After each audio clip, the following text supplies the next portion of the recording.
اچھا بھائیو، یہاں پر بڑی ایک امپورٹنٹ آیت آئی ہے جنتیوں کے حوالے سے، سورۃ الحجر کی آیت نمبر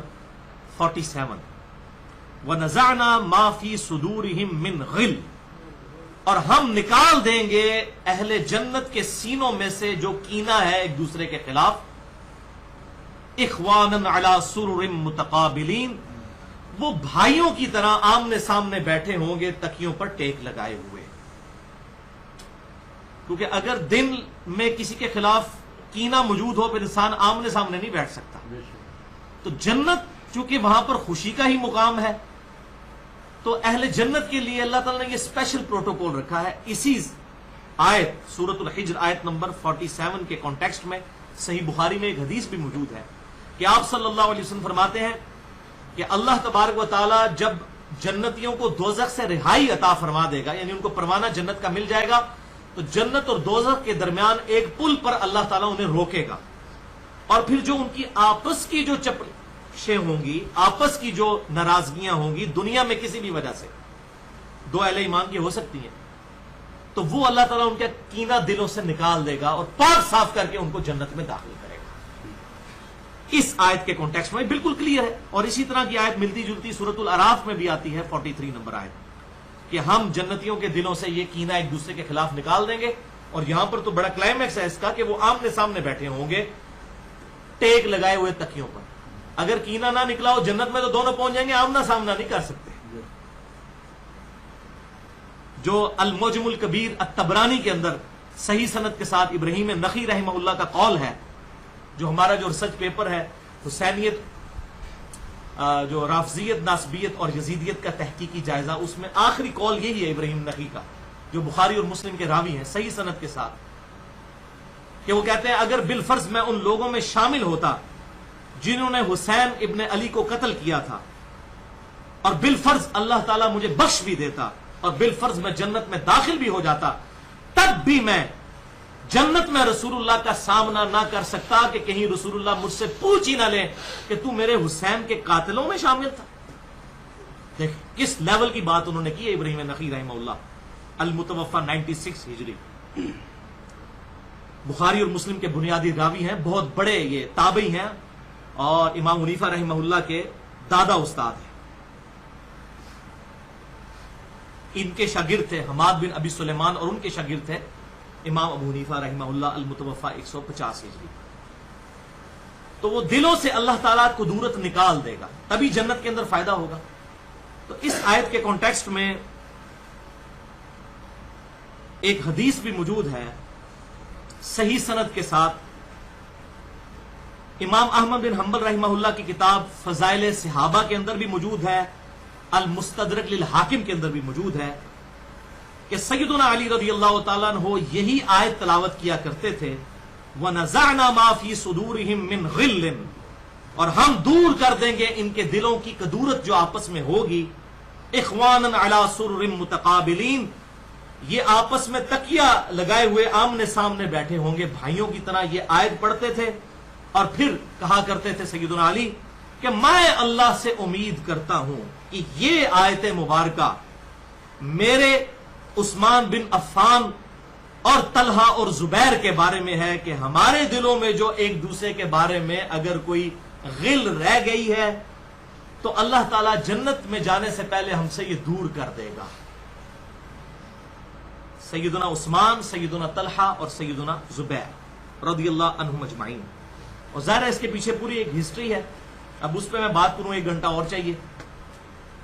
یہ میں نے حدیث اس لیے بیان کی کہ ڈاکٹر اسرار صاحب رحمہ اللہ تعالی، المتوفى 14 اپریل 2010 عیسوی، جن کو میں اپنا استاد بھی مانتا ہوں کیونکہ میں نے ان کے ویڈیوز سے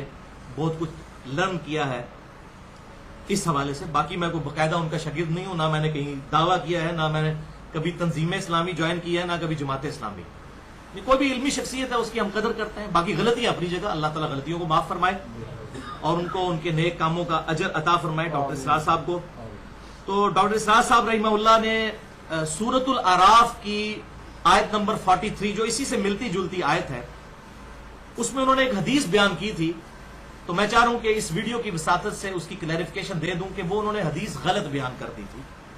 انہوں نے یہی حدیث بیان کی لیکن ان سے سلپ آف ٹنگ ہو گیا, یا ان کی اس اعتبار سے ایکسپرٹیز نہیں تھی اس فیلڈ کے اندر. یہ ہو سکتا ہے, یعنی اب میں پروفیشنل انجینئر ہوں لیکن ڈاکٹری کی فیلڈ میں کس حد تک پروفیشنل ہو سکتا ہوں, وہاں پر میری کمزوری موجود ہوگی. تو یہ کوئی عیب والی بات نہیں, اور وہ خود مانتے بھی تھے. بلکہ جب میری ان سے ملاقات ہوئی 13 جون 2008 کو جمعے کے دن, 2-2.5 گھنٹے کی ان سے ڈیٹیل ملاقات ہوئی, تو اس میں انہوں نے خود کہا کہ اختلافی موضوعات جو ہیں ان میں میں بالکل امی ہوں, حدیث کی فیلڈ میں میں امی ہوں, اور یہ باتیں ان کی ریکارڈڈ بھی موجود ہیں. انہوں نے کہا کہ میری ساری کی ساری جو محنت ہے وہ قرآن کی فیلڈ میں. تو ظاہر ہے جب پھر امی ہے تو اس سے پھر اس طرح کی غلطی ہو جائے گی. تو سورۃ الاعراف کی آیت نمبر 43 کے کانٹیکسٹ میں انہوں نے یہ کہا کہ سیدنا علی کا قول تو پیش کیا, لیکن اس میں انہوں نے کہا کہ سیدنا علی نے کہا کہ یہ میرے اور معاویہ کے بارے میں ہے رضی اللہ عنہم اجمعین. حالانکہ ایسا نہیں ہے. اس حدیث میں الفاظ ہیں فضائل صحابہ امام احمد بن حنبل کی کتاب اور المستدرک للحاکم کے اندر بھی موجود ہے, اور یہ سورۃ الحجر کی آیت نمبر 47 کے کانٹیکسٹ میں یہ حدیثیں حافظ ابن کثیر رحمہ اللہ المتوفا 774 ہجری وہ تفسیر ابن کثیر میں بھی لے کر آئے ہیں, اور اس میں حضرت امیر معاویہ رضی اللہ تعالیٰ عنہ کا نام نہیں ہے بلکہ حضرت عثمان غنی رضی اللہ تعالیٰ عنہ, حضرت طلحہ اور حضرت زبیر کا نام ہے, اصحاب جمل کا نام ہے اور سیدنا عثمان کا نام ہے. تو یہ میں کلیریفیکیشن دے دوں اس حوالے سے کہ یہ ڈاکٹر اسرار صاحب سے غلطی ہوئی, اور چلیں یہ اس اعتبار سے یہ بھی کلیئر ہو جائے گا کہ میں کوئی ان کا مقلد نہیں ہوں. اکثر لوگ کہتے ہیں ان کو پروموٹ کر رہے ہیں. جہاں پر علمی اختلاف ہوگا غلطی کسی کے بھی ہوگی, بڑے کے بڑے سے انسان سے بھی غلطی ہو سکتی ہے. اس علمی اختلاف کی وجہ سے یہ نہیں ہو جائے گا کہ وہ 0 سے ملٹیپلائی ہو جائے گا. جب صحابہ سے غلطیاں ہوئی ہیں تو کوئی 0 سے ملٹیپلائی ہو گئی یا ان کا کوئی مرتبہ جو ہے وہ ختم ہو گیا, ایسا نہیں ہے. مرتبہ اپنی جگہ, غلطی 100 بسم اللہ. حضرت آدم علیہ السلام سے بھی غلطی ہوئی, یوسف علیہ السلام کے بھائیوں سے بھی غلطی ہوئی, وہ بھی صحابہ تھے, غلطی ان سے بھی ہوئی. اللہ تعالیٰ نے ان کا ذکر بھی قرآن میں کیا, کوئی توہین نہیں سمجھا اس کو, غلطی اپنی جگہ. تو ڈاکٹر سعد صاحب کی میں نے یہاں پر اصلاح اس حوالے سے اس ویڈیو کی وساطت سے میں یہ بتا دوں, اور میں کوشش کروں گا کہ اس ویڈیو کلپ کو بھی ہم اسی کے ساتھ اٹیچ کر دیں تاکہ یہ معاملہ سارے کا سارا کلیئر ہو جائے. وَنَزَعْنَا مَا فِي صُدُورِهِم مِّن غِلٍّ, بلکہ ان آیات پر حضرت علی کا یہ قول بھی ہے رضی اللہ تعالی عنہ کہ سورہ ہجر کی آیت کے ضمن میں خاص طور پر آتا ہے شان نزول میں. تو انہوں نے فرمایا کہ یہ میرے اور معاویہ کے کا ذکر ہے جو یہاں ہو رہا ہے. ظاہر بات ہے جنگیں ہوئی ہیں حضرت علی رضی اللہ عنہ اور حضرت معاویہ رضی اللہ عنہ, تو کتنی کچھ ہو گئی ہوگی شکایت ایک دوسرے سے. تو یہ آیتیں ہمارے لیے ہیں کہ اللہ تعالیٰ ہمیں دونوں کو جنت میں داخل کرے گا تو ہمارے دلوں سے یہ کدورتیں جو ہے وہ نکال دے گا. تو بہرحال یہ جو سورۃ الحجر کی آیت نمبر 47 کے کانٹیکسٹ میں فضائل صحابہ یا المستدرک للحاکم کی جو حدیث ہے وہ سیدنا علی کی جو کا قول ہے, موقوفاً حدیث جو ہے وہ سیدنا عثمان, سیدنا طلحہ اور سیدنا زبیر کے بارے میں ہے. کہ ان کے بارے میں وہ کہتے ہیں کہ قیامت والے دن اللہ تعالیٰ ہمارے ان کے درمیان یہ غل ختم کر دے گا اور ہم آپس میں تکیہ لگائے ہوئے آمنے سامنے بیٹھے ہوں گے. اب جہاں تک تعلق ہے امیر شام معاویہ بن ابی سفیان رضی اللہ تعالی عنہما کے بارے میں, تو ان کے بارے میں سیدنا علی کا کوئی قول موجود نہیں ہے. اس حوالے سے ان کے بارے میں جو کچھ موجود ہے وہ میں 2 حدیثیں آپ کو بتا دیتا ہوں مصنف ابن ابی شیبہ سے. مصنف ابن ابی شیبہ اس روئے ارض پر حدیث اور آثار کی سب سے بڑی کتاب ہے, تقریباً 38,000 احادیث اور آثار کا مجموعہ ہے. مسند احمد سے بھی یہ سمجھ لیں آپ تقریباً 1.25 گنا بڑی کتاب ہے. المصنف ابن ابی شیبہ, امام ابن ابی شیبہ المتوفا 235 ہجری جو امام بخاری کے استاد ہیں اور امام مسلم کے استاد ہیں, انہوں نے یہ کتاب لکھی ہے. اور صحیح مسلم میں 1500 حدیثیں امام ابن ابی شیبہ سے ہیں, یعنی 20% احادیث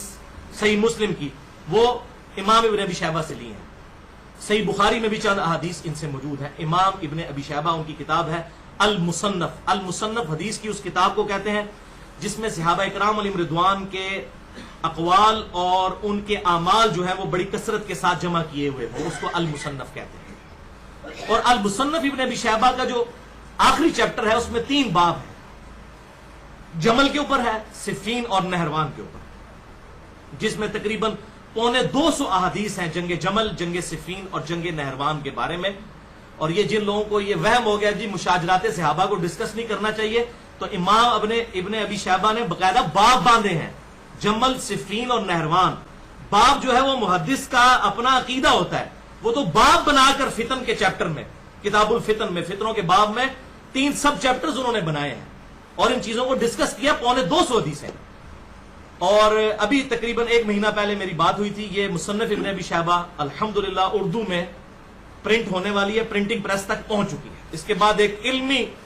آپ سمجھ لیں، ایکسپلوژن ہو جائے گا اور یہ ساری حدیثیں پبلک کے سامنے آ جائیں گی جمل، صفین اور نہروان کے حوالے سے، جو ہم وہ مقدمہ خلفائے راشدین کا لے کر کھڑے ہوئے ہیں کہ سیدنا علی رضی اللہ تعالیٰ عنہ کو اللہ کے محبوب صلی اللہ علیہ وسلم نے ایک جنگ پر حق کی مہر لگائی تھی، اور یہ بڑی ڈیٹیل سے میں نے لیکچر دیا ہے جنگ جمل، صفین اور نہروان کے حوالے سے۔ مسئلہ نمبر 101 تقریباً 2.5 گھنٹے کی گفتگو ہے۔ فکر حسین حق پرستی کی علامت ہے، صحیح مسئلہ خروج اور فکر حسین حق پرستی کی علامت ہے، اہل سنت پاک.com پر مسئلہ نمبر 101 کے نام سے۔ آج میں اس کی ڈیٹیل میں نہیں جاؤں گا، البتہ ڈاکٹر اسرار صاحب سے یہ جو غلطی ہوئی تو میں اس کی اصلاح کے اعتبار سے حضرت امیر معاویہ رضی اللہ تعالیٰ کے بارے میں سیدنا علی کا کیا موقف تھا وہ بیان کرنے لگا ہوں، اور مشاجرات صحابہ کے بارے میں میرا موقف اس کے اندر امپلائڈ ہے، کیونکہ جامعہ ترمذی، سنن ابی داؤد اور سنن ابن ماجہ میں صحیح سند کے ساتھ یہ حدیث ہے، علیکم بسنتی و سنت الخلفاء الراشدین المہدیین، تم پر میری سنت اور خلفائے راشدین کی سنت لازم ہے۔ تو سیدنا ابو بکر، عمر، عثمان اور علی، اور انہی کی خلافت میں حسن ابن علی، یہ 5 خلیفہ راشد ہیں جس پہ اہل سنت اور اہل تشیع کا اتفاق ہے۔ رافضیوں کی میں بات نہیں کر رہا، اہل سنت اور اہل تشیع کا۔ تو ہم خلفائے راشدین کے ساتھ ہیں، تو وہ میں اب آپ کو 2 روایتیں مصنف ابن ابی شیبہ سے بتا دیتا ہوں تاکہ ڈاکٹر اسرار صاحب کی یہ جو کلیریفیکیشن ہو جائے گی ان کے اسٹوڈنٹس کے لیے بھی۔ مصنف ابن ابی شیبہ میں انٹرنیشنل نمبر کے مطابق 7050 نمبر یہ اثر ہے۔ تابعی کہتے ہیں کہ ہم نے سیدنا علی رضی اللہ تعالیٰ عنہ کے پیچھے نمازوں میں قنوت نازلہ پڑھی تھی معاویہ بن ابی سفیان رضی اللہ تعالیٰ عنہ کے خلاف، اور سیدنا علی یہ دعا کرتے تھے، اللہم علیک بمعاویہ و اشیاءہ، اللہم علیک بعمر ابن عاص و اشیاءہ،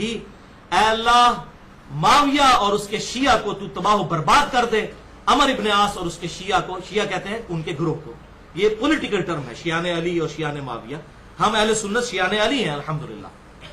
تو معاویہ اور اس کے شیعہ کو، ان کے گروہ کو تباہ و برباد کر دے، اور عمر ابن عاص اور اس کے گروہ کو تباہ و برباد کر دے۔ صرف اس لیے انہوں نے یہ بات کی کہ ان کی وجہ سے خلافت کا نظام خطرے میں پڑ گیا تھا۔ تو یہ قنوت نازلہ، آج لوگ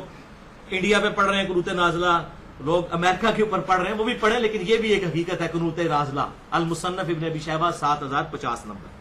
تو وہ سیدنا علی کیسے کہہ سکتے تھے وَنَزَعْنَا مَا فِي صُدُورِهِم مِّن غِلٍّ، ان کے بارے میں جن پر قنوت نازلہ پڑی، اور اس سے بھی بڑھ کر 37880 نمبر روایت ہے المصنف ابن ابی شیبہ میں، 37880 نمبر، کہ سیدنا علی رضی اللہ تعالیٰ عنہ سے صفین کے مقتولین کے بارے میں پوچھا گیا کہ امیر المومنین کچھ لوگ تو آپ کے ساتھ تھے، خلیفہ راشد کے ساتھ، وہ تو حق پر ہیں، جو مخالفین تھے معاویہ بن ابی سفیان یا عمر بن عاص رضی اللہ عنہم اجمعین اور ان کے ساتھی، ان کے بارے میں آپ کا کیا خیال ہے؟ تو سیدنا علی نے فرمایا کہ میں اللہ سے امید کرتا ہوں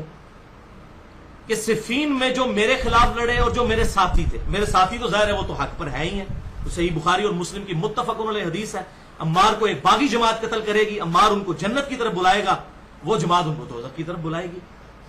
تو ظاہر ہے سیدنا عمار جو تھے وہ آرمی چیف تھے سیدنا علی کی طرف سے، جنگ صفین میں شہید ہوئے، اور کسی عام آدمی نہیں، ابو الغادیہ جو کہ اصحاب شجرہ میں سے تھے، صلح حدیبیہ کے صحابی، ان کے ہاتھوں وہ شہید ہو گئے، بعد میں پھر وہ روتے بھی تھے کہ علیحدہ سے ایک پورا معاملہ ہے، اس پہ 2 ریسرچ پیپر میرے جو ہیں وہ اہل سنت پاک.com پر ریسرچ پیپر نمبر 5A رافضیت، ناصبیت اور یزیدیت کا تحقیقی جائزہ، اور ریسرچ پیپر نمبر 5B ہے واقعہ کربلا کا حقیقی پس منظر 50 صحیح الاسناد احادیث کی روشنی میں۔ اس میں نے یہ پوری سٹوری کھولی ہے کہ احادیث کی روشنی میں مودودی صاحب کے اوپر ایلیگیشن لگا خلافت و ملوکیت پہ کہ جی انہوں نے تاریخی روایتیں لکھی ہیں، تو ہم نے وہ ایلیگیشن دور کر دیا ہے، ہم نے اب صحیح الاسناد احادیث، اکثر احادیث بخاری اور مسلم سے ہیں، ساری اہل سنت کی کتابوں سے وہ 50 حدیثیں عربی میں بھی جمع کی ہیں، اردو میں بھی اور انگلش میں بھی، ظاہر ہے وہ انٹرنیشنل پمفلٹ ہے، عربی میں بھی آ گیا، انگلش میں بھی، اردو میں بھی، پیچھے کون سی زبان رہے گی؟ واقعہ کربلا کا حقیقی پس منظر 50 صحیح الاسناد احادیث کی روشنی میں، اس میں ڈیٹیل سے بتایا۔ آپ مصنف ابن ابی شیبہ کی اس روایت کی طرف آئے کہ مقتولین صفین کے بارے میں جب مولا علی رضی اللہ تعالیٰ عنہ سے پوچھا گیا، مولا کا مطلب دلی محبوب، جگری یار، حدیث متواتر ہے، من کنت مولاہ فہذا علی مولاہ، جامع ترمذی میں بھی موجود ہے، مسند احمد میں بھی موجود ہے، سنن نسائی الکبریٰ کے اندر بھی موجود ہے، امام ابن ابی عاصم کی کتاب السنہ میں بھی موجود ہے، اور کئی کتابوں میں 22 صحابہ سے یہ حدیث ہے، جس کا مولا میں اس کا مولا علی، جس کا جگری یار میں اس کا جگری یار علی۔ ہم اپنے علماء کو بھی مولانا کہتے ہیں، وہ مشکل کشا نہیں کہہ رہے ہوتے بلکہ دلی دوست۔ تو مولا علی رضی اللہ تعالیٰ عنہ سے جب مقتولین صفین کے بارے میں پوچھا گیا، مصنف ابن ابی شیبہ 37,880، تو انہوں نے کہا کہ جو میری طرف سے شہید ہوئے ظاہر ہے وہ تو خلیفہ راشد کے ساتھ تھے، علیکم بسنتی و سنت الخلفاء الراشدین، وہ تو حق پر تھے، اور جو میرے مخالفین ہیں میں اللہ سے امید کرتا ہوں کہ یہ دونوں جنت میں جائیں گے۔ آگے الفاظ ہیں سیدنا علی کے کہ پھر معاملہ میرے اور معاویہ کے درمیان طے پائے گا اللہ کی عدالت کے اندر، یعنی معاویہ بن ابی سفیان کو سیدنا علی نے معاف نہیں کیا، تو یعنی کہ وہاں پر معافی والا کوئی معاملہ نہیں ہے۔ سیدنا طلحہ کو معاف کیا، سیدنا طلحہ تو المستدرک علاقے میں آتا ہے، جنگ ہی چھوڑ کر چلے گئے، مروان نے خود ان کے گھٹنے میں تیر مارا، یہ صحیح سند کے ساتھ ہے، مسئلہ نمبر 101 کے اندر سن لیں، میں نے حدیث کا نمبر بھی بتایا۔ سیدنا زبیر بھی جنگ چھوڑ گئے، سیدہ عائشہ بھی پوری زندگی روتی تھی، سیدنا علی سے معافی مانگی، سیدنا علی نے معاف کر دیا، ان کا دوپٹہ تر ہو جایا کرتا تھا، بڑی ڈیٹیل کے ساتھ یہ ساری احادیث اس ریسرچ پیپر میں واقعہ کربلا کا حقیقی پس منظر 50 صحیح الاسناد احادیث کی روشنی میں اس کے اندر یہ موجود ہے۔ تو یہ میں نے ڈاکٹر اسرار صاحب کی اس حوالے سے اصلاح یا ان کی آپ سمجھ لیں ویڈیو میں اصلاح کے اعتبار سے میری یہ کوشش تھی کہ میں یہ کلیئر کر دوں کہ یہ بالکل معاملہ ڈیفرنٹ ہے۔ تو ڈاکٹر اسرار صاحب کا میں کوئی مقلد نہیں ہوں، اکثر لوگوں نے یہ دعویٰ کیا میرے بارے میں کہ یہ کوئی ان کو پھیلا رہا ہے، میں ان کی عزت کرتا ہوں، قرآن کے حوالے سے جو ان کی خدمات ہیں میں ان کو سلام پیش کرتا ہوں، اللہ تعالیٰ ان خدمات کی برکت سے ان کی غلطیاں بحیثیت انسان جو ہوئی وہ معاف کرے، اور اسی طریقے سے اور بھی جتنے بھی علماء جنہوں نے دین کے لیے خدمت کی ہے، مولانا مودودی ہوں یا احمد دیدار صاحب ہوں، اللہ تعالیٰ سب کی غلطیوں کو معاف فرمائے۔ تو یہ اصلاح کی کوشش کی، اور ڈاکٹر اسرار صاحب کے میں نے دفاع پہ چونکہ لیکچر دیا تھا، اس کی وجہ سے لوگوں کو یہ گمان ہوا کہ شاید میں کوئی جماعت کو پروموٹ کر رہا ہوں۔ میں سب سے محبت کرتا ہوں، کوئی پارٹی بازی میں نہیں پڑتا، لیکن میں ساری جماعتوں سے جو بھی توحید کی بات کریں میں ان کے ساتھ محبت کرتا ہوں۔ اور مسئلہ نمبر 48 میں نے ریکارڈ کروایا تھا، فکر حسین تحریک خلافت کی روح ہے، اس میں میں نے ڈاکٹر اسرار صاحب پہ جو اہل حدیث کی طرف سے الیگیشنز لگائی گئی تھی اور اہل تشیع کی طرف سے، میں نے دونوں اعتبار سے ڈاکٹر اسرار صاحب کا دفاع کیا تھا، اور مسئلہ نمبر 41 بھی وحدت الوجود کے ایشو پہ، تو میں نے اہل تشیع کا بھی رد کیا اور اہل حدیث کے بھی ان علماء کا جنہوں نے ڈاکٹر صاحب کے ساتھ تھوڑی سی اس حوالے سے زیادتی کی، تو میں نے دونوں کا رد کیا۔ اس کے بعد اہل حدیث بھی ناراض ہو گئے اور اہل تشیع بھی ناراض ہو گئے، اور وہ اسی دن جب وہ لیکچر اپلوڈ ہوا، مسئلہ نمبر 48 فکر حسین حق پرستی کی علامت ہے، جس میں نے ناسبیت کا جو سیدنا علی کی معاذ اللہ بغض کا الزام تھا جو ڈاکٹر اسرار صاحب پہ، میں نے وہ دور کیا اور کتابوں کے حوالے پیش کیے کہ ڈاکٹر اسرار صاحب پہ وقت کے ساتھ ساتھ حقیقت کھلی۔ ایک وہ وقت تھا کہ 80s میں ان کا ایک لیکچر تھا جو کتابی شکل میں سانح کربلا کی شکل میں آ چکا ہے،